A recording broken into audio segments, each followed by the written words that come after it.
Welcome back to Face the Nation. We're going to continue our conversation on race and policing this morning with Scott Thomson.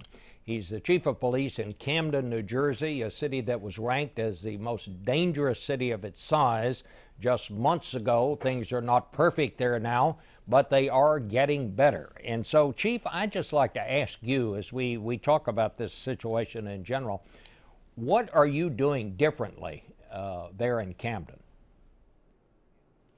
Well, Bob, on May 1st, 2013, we established a new police department in what is arguably one of the nation's most challenged cities in terms of crime, poverty, and social inequities. In less than 24 months, we have began a remarkable transformation of taking streets that were once controlled by criminals and drug dealers, now being occupied by children riding their bicycles and families enjoying the front steps. And we did this in a manner without militarizing neighborhoods and without polarizing the community. We established a culture from very, very early on that the relationship that would bind us with our people was one based upon building community first and enforcing the law second. Well, did you get rid of any police that were on the force? Because basically what you've done is you've made the city and county into one police unit, as it were. Did that mean discharging some of the people you had in the original force there?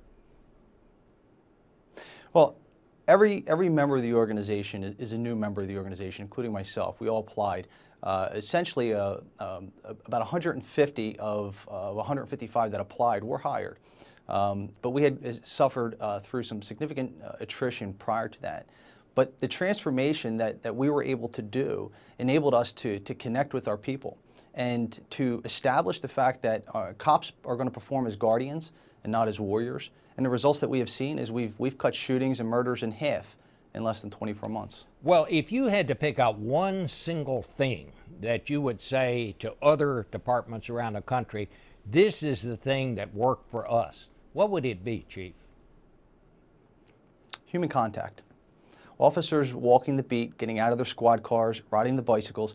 Nothing builds trust like human contact. There is no replacement for it. When we launched our organization, we had officers going up and down the streets during daylight hours, knocking on doors, talking to the residents, asking them the things that mattered most to them. What's been negatively defining your life for years? And then we will work with you to address that. We can't have our only interaction with the public be during moments of crisis. We need to have interaction with the public all throughout the day, and not just when times are bad. What about the equipment question? Do you think these cameras on each police officer, will that help things?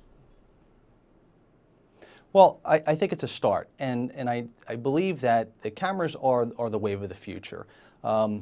What's key in all of this, and what we are seeing now as well, Bob, is that for the police to be able to function efficiently and effectively, we need the consent of the people.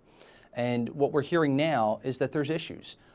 So it's a critical moment for law enforcement for us to not circle our wagons, take a defensive position, but to keep our ears and our minds open and move forward in a way that has a collective, universal agreement of how the justice system should operate.